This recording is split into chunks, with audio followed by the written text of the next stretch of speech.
सेवा जोहार। मानव मानसिक व्यवहार को समझने के लिए एक मूल नियम जानना बेहद जरूरी है। मानव मस्तिष्क सबसे पहले पहचानता है सुरक्षा, आकर्षण और डर। तर्क वह बाद में आता है जब कोई सूचना इन तीनों में से किसी को छूती है। दिमाग सोचता नहीं, सीधे प्रतिक्रिया करता है। इसी को कहते हैं मानसिक ट्रिगर। ट्रिगर मतलब भावनाओं को तुरंत सक्रिय करने वाले संकेत। संवेदना मतलब भावनाओं का नियंत्रण संभाल लेना। और दिशा भ्रम मतलब सोच की दिशा बदल जाना।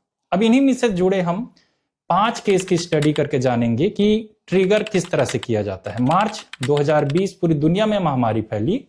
विश्व स्वास्थ्य संगठन ने इसे वैश्विक संकट घोषित किया। डर चरम पर था और भारत में वायरल हुआ कि गलोटिया यूनिवर्सिटी की शोध में बताया कि तेज आवाज या थाली बजाने से वायरस भाग जाता है। बाद में मीडिया संस्थानों जैसे टाइम्स ऑफ इंडिया ने इसे गलत ठहराया। अब आप समझ सकते हैं कि लोग बिना प्रमाण भी विश्वास कर लेते हैं। बच्चा चोरी की अफवाहें व्हाट्सएप और सोशल मीडिया पर लगातार फैल रही है। हालांकि ये पूरी तरह सच है। असुरक्षा और डर सामूहिक मानसिक ट्रिगर सक्रिय करते हैं। लोग तुरंत प्रतिक्रिया देते हैं, तर्क नहीं। 2018 में महाराष्ट्र के धुले में अंबिका सोनकर को अफवाह पर भीड़ ने पीट पीट कर मार डाला। घरेलू विवाद को जोड़कर भारत के महाराष्ट्र, असम और त्रिपुरा में यही पैटर्न दिखा। और तीसरे से आप सभी वाकिफ हैं, जेफरी एप्स्टीन की खबरें सामने आई। समाज में गुस्सा, अविश्वास और नैतिक झटका फैला। यह भावनात्मक विस्फोट था। बड़े लोग सत्ता और व्यापार बढ़ाने के लिए ऐसी घटना का सिस्टमेटिक इस्तेमाल करते हैं। 2025-26 में सार्वजनिक हुई FBI फाइल में दिखा कि कैसे कई शक्तिशाली नाम जैसे बिल गेट्स, क्लिंटन, जोरो रांच और सेक्स ट्रैफिकिंग के मामले में ईमेल और दस्तावेज के माध्यम से जुड़े थे। भावनाएं सिर्फ व्यक्तिगत नहीं, सामाजिक और आर्थिक दिशा भी तय कर सकती है। चौथा है आकर्षण और सामाजिक प्रतिक्रिया।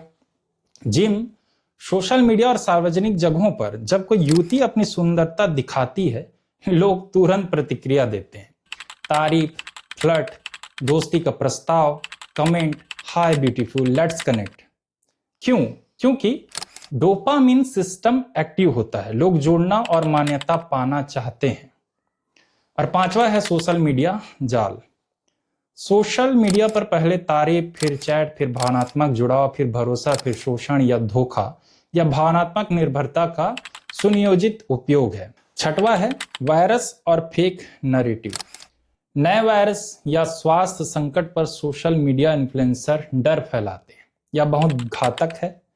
सरकार आंकड़े छुपा रही है और गुप्त इलाज मौजूद है। डर फैलता है और व्यूअर्स आकर्षित होते हैं, फॉलोअर्स बढ़ते हैं। उदाहरण के लिए कोविड-19 के दौरान कुछ इन्फ्लुएंसर ने दावा किया कि गिलोय का काढ़ा वायरस को 100% खत्म कर देगा, जबकि WHO ने इसे असिद्ध बताया। मानव मस्तिष्क एक समय में एक ही गहरी भावना संभाल सकता है। डर ज्यादा तो तर्क बंद, आकर्षण ज्यादा तो चेतावनी अनसुनी, गुस्सा ज्यादा तो संतुलन खत्म। यही है दिशा भ्रम। हमारा व्यवहार आदेश से नहीं, संवेदना से बदलता है। जो भावना हमें चला रही है वही हमारी दिशा तय करती है।